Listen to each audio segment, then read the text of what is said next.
Bonjour à tous, je suis le zombie, bienvenue à votre dose hebdomadaire de débilité humaine.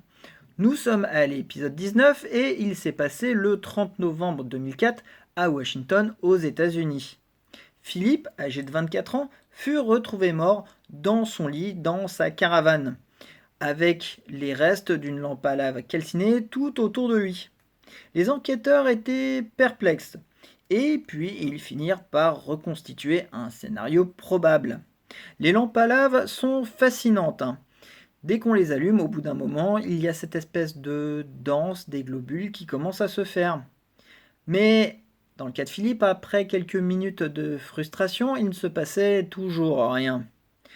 Alors, ce qui a dû passer dans la tête de Philippe, c'est pourquoi ne pas accélérer le phénomène en chauffant plus fort la lampe? Il décida de prendre la dite lampe et de la mettre sur son réchaud à gaz. Et au bout de quelques minutes, en effet, les globules commencent à faire leur danse. Sauf que une lampe à lave n'est pas conçue pour autant de chaleur, hein. Pour ça qu'il n'y a qu'une ampoule de 40 watts dessous.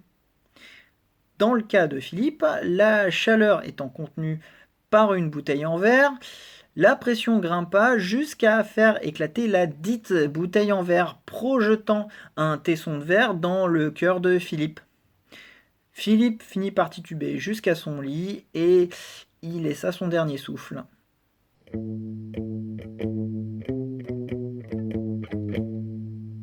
Voilà pourquoi sur les lampes à lave, il est souvent écrit de ne pas les mettre sur un réchaud.